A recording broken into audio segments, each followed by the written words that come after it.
Good morning, सुप्रभात। हम हैं पेज 164 पर और पढ़ रहे हैं रोंडा बर्न की बुक द सीक्रेट हिंदी में। यहाँ लिसा निकोल्स कहती हैं कि हम अक्सर अपने शरीर और भौतिक अस्तित्व से भटक जाते हैं। यह तो सिर्फ हमारी आत्मा का पात्र है। मीन्स हमारा जो शरीर है वह सिर्फ आत्मा को रखने का एक पात्र है और आपकी आत्मा इतनी बड़ी है कि पूरे कमरे को भर सकती है। आप अनंत जीव हैं। आप ईश्वर का ऐसा मानवीय रूप हैं जिसे आदर्श बनाया गया है। तो हमारे स्पिरिट को होल्ड करने के लिए ना, ये जो बॉडी हम देख रहे हैं वो एक आकार है। एक्चुअल में हम ईश्वर का ही हिस्सा है। जैसा कि हमारे संस्कारों में भी कहते हैं ना कि हर एक के अंदर ईश्वर है, हर एक के अंदर उसका हिस्सा है। भगवान कहते हैं कि मैं सबके अंदर हूँ। उसी बात की पुष्टि है ना ये भी। और बाइबल के आधार पर हम कह सकते हैं कि हमें ईश्वर ने अपनी छवि में बनाया है और हम सब समान हैं, एक हैं। हम कह सकते हैं कि हमारे द्वारा ब्रह्मांड खुद के बारे में जागरूक हो रहा है। हम कह सकते हैं कि हम खुलती संभावना के असीमित क्षेत्र हैं और यह सब सच है। आप जो भी है ना, उसका 99% अदृश्य है और उसे छुआ भी नहीं जा सकता। ये कथन है आर बकमिंस्टर फुलर का। यानी जो हम दिखाई दे रहे हैं ना वो 1% है। जो हमारी शक्ति दिखाई दे रही है वो 1% है। 99% अदृश्य है। आप ईश्वर का शारीरिक रूप हैं। आप हाड़ मांस नहीं है, आप आत्मा हैं।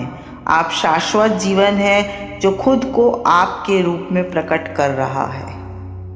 आप ब्रह्मांडीय जीव हैं। आप समूची शक्ति है। आप समूचा ज्ञान है। आप समूची प्रज्ञा है। आप पूर्णता है। आप भव्य हैं। जी हाँ, आप और मैं सबके लिए कहा जा रहा है। आप रचयिता हैं, क्रिएटर हैं और इस ग्रह पर अपनी रचना कर रहे हैं और जो कुछ भी हो रहा है उसको आप क्रिएट कर रहे हैं। जेम्स रे कहते हैं हर धार्मिक परंपरा में बताया गया है कि आपको रचनात्मक स्रोत की छवि में रचा गया है। इसका मतलब है कि आप में ईश्वर की सी क्षमता और शक्ति है। क्योंकि हम लोग ईश्वर का ही रूप है, इसलिए ईश्वर जैसी शक्ति और क्षमता है हम लोगों में। आप में अपना संसार रचने की, क्रिएट करने की पूरी शक्ति है, पूरा पावर है। हो सकता है आपने ऐसी चीज़ों की रचना की हो जो अद्भुत हो, जिससे आपको लगे वाह, खुद को लगे और आप उसके काबिल भी हो। और या फिर हो सकता है आपने ऐसा नहीं किया हो, नहीं भी किया हो।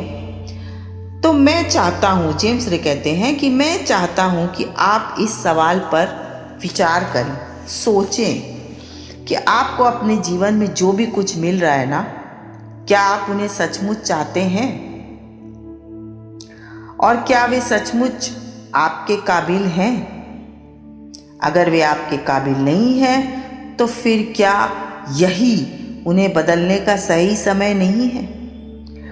क्योंकि आप में ऐसा करने की शक्ति है। तो यदि लाइफ में कुछ भी अनवांटेड हो रहा है जो कि आप नहीं चाहते हैं, तो उसको बदलने का समय आ गया है। बिकॉज अब हमारे पास पावर है। हम समझ चुके हैं कि हमें कैसे अपना लाइफ क्रिएट करना है। सारी शक्ति भीतर से आती है, इसलिए यह हमारे नियंत्रण में है। सारी शक्ति जो है हमारे अंदर से आती है और हमारे कंट्रोल में है। रॉबर्ट कॉलियर कहते हैं ऐसा। अब शीर्षक है आप अपना अतीत नहीं है। मतलब जो पास्ट में हो चुका वो आप नहीं हैं अब। कैसे? जैक कैनफील्ड कहते हैं कि बहुत से लोग ना खुद को जीवन का शिकार मानते हैं कि हमारे पास्ट में कुछ भी बुरा हुआ है उसका वे अपने आप को शिकार मानते हैं। वे अक्सर अतीत की घटनाओं को दोष देते हैं कि ऐसा हुआ ना इसलिए ऐसा हुआ, मेरे लाइफ में पास्ट में इतना बुरा हुआ इसलिए मैं ऐसी हूँ या ऐसा हूँ। जो भी हो सकता है कि वे कहें कि उन्हें पीटने वाले माता पिता या विघटनकारी परिवार में बड़ा होना पड़ा। अधिकांश मनोवैज्ञानिक बताते हैं कि लगभग 85% परिवार विघटनकारी होते हैं। इसलिए अचानक आपको ये एहसास होता है कि आप इतने अनूठे नहीं हैं कि सिर्फ आपके साथ ही ऐसा हुआ, ऐसा नहीं है। This is normal. हर एक के साथ जीवन में कुछ न कुछ घटनाएं होती हैं, तो अपने आप को बेचारा ना बनाएं। आगे जैक कहते हैं कि मेरे माता पिता शराबी थे। मेरे पिता मुझे पीटते थे। जब मैं 6 साल का था तो मेरी माँ ने उन्हें तलाक दे दिया। मेरा मतलब है कि यह किसी न किसी रूप में हर व्यक्ति की कहानी है।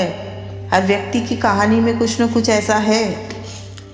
असली सवाल यह है कि अब आप क्या करना चाहते हैं। नाउ अब आप क्या चुनने वाले हैं, क्योंकि या तो आप अनचाही चीज़ों पर ध्यान केंद्रित कर सकते हैं और या फिर अपनी मनचाही चीज़ों पर ध्यान केंद्रित कर सकते हैं।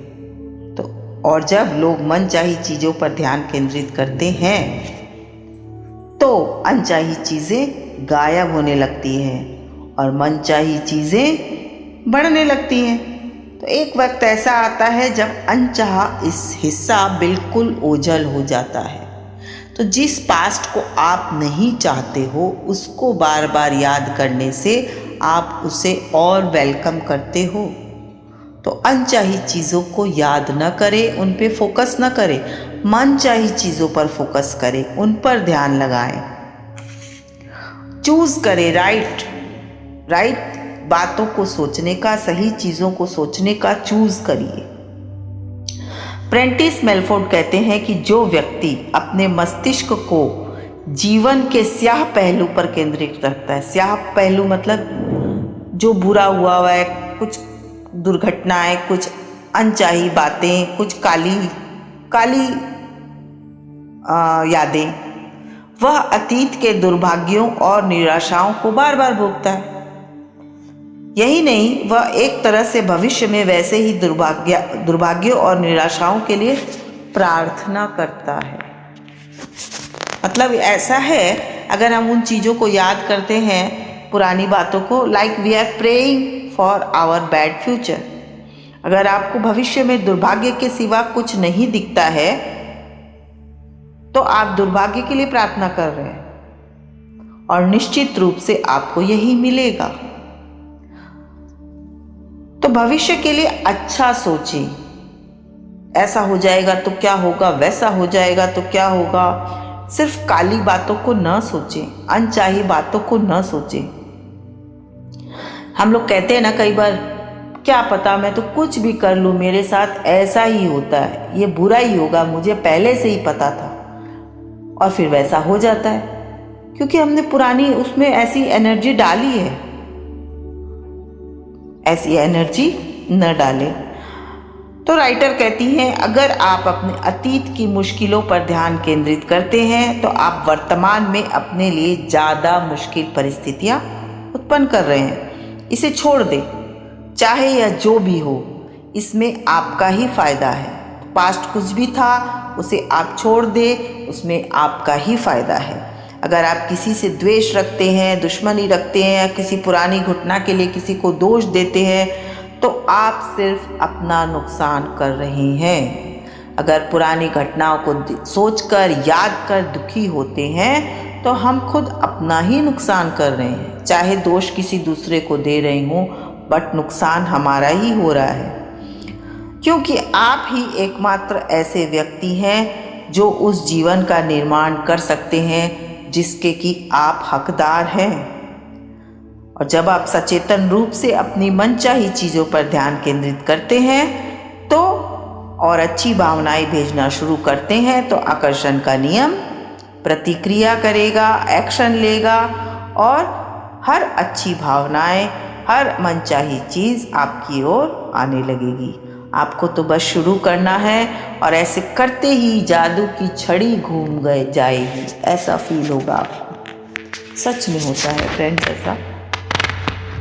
लिसा निकोल्स कहती हैं, आप अपनी तकदीर के खुद निर्माता हैं, आप लेखक हैं, अपनी कहानी खुद लिखते हैं, कलम आपके हाथ में है और परिणाम वही होगा जिसे आप चुनते हैं। तो चूज द राइट थिंग्स, क्योंकि अपने जीवन की कलम आपके हाथ में है। आकर्षण के नियम के बारे में सुंदर बात यह है कि आप जहाँ से हैं वहीं से शुरू कर सकते हैं, इसी समय, अभी से, तुरंत से। आप इसी समय असली सोच से सोचना शुरू कर सकते हैं। असली सोच means real thought, means creative thought, means what do you want, वो थॉट। और अपने भीतर सद्भाव और खुशी की भावना उत्पन्न कर सकते हैं। नियम उसी के अनुरूप प्रतिक्रिया करने लगेगा। देखिए, आपके मन में कई धारणाएं होंगी, जैसे ब्रह्मांड में पर्याप्त से ज़्यादा है, या आपके मन में यह विश्वास होगा कि मैं बूढ़ा नहीं हो रहा हूँ बल्कि जवान हो रहा हूँ। आकर्षण के नियम का प्रयोग करके हम जैसा चाहें बन सकते हैं। आप खुद को अपनी गलत आनुवांशिक विरासत, मतलब गलत बिलीफ सिस्टम जो है ना, रॉन्ग बिलीफ सिस्टम्स, सांस्कृतिक परंपराओं, सामाजिक धारणाओं से मुक्त कर सकते हैं। उन बेड़ियों से अपने आप को छुटकारा दिला सकते हैं और यह साबित कर सकते हैं कि आपकी आंतरिक शक्ति, आपका इनर पावर संसार की हर शक्ति से ज़्यादा बड़ी है। हम में, आपके में, सबके अंदर, जैसे हनुमान जी के अंदर की शक्तियाँ सोई हुई थी ना, वैसे सोई हुई है। सिर्फ 1% शक्ति का हम लोग इस्तेमाल कर रहे हैं। 99% शक्तियाँ हमारी सोई हुई हैं, उनको जगाएं।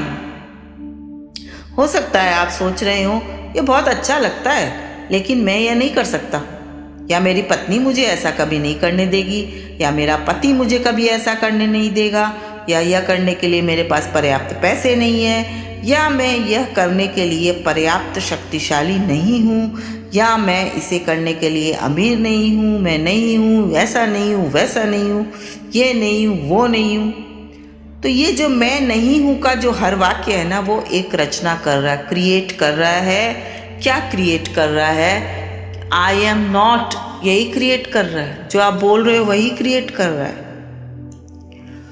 कई बार ना हम लोग चाहते नहीं है, मीन नहीं करते हैं, पर ऐसा हो जाता है, क्योंकि भूल से, कहते हैं ना, भूल से भी, सपने में भी किसी से को गलत बात मत बोलो। मैं नहीं हूँ कहने के बारे में जागरूक रहना अच्छी बात है। ध्यान रहे, आप जो भी कहते हैं ना, उसका निर्माण कर रहे हैं। इसलिए हमेशा शब्दों को देखकर इस्तेमाल करें।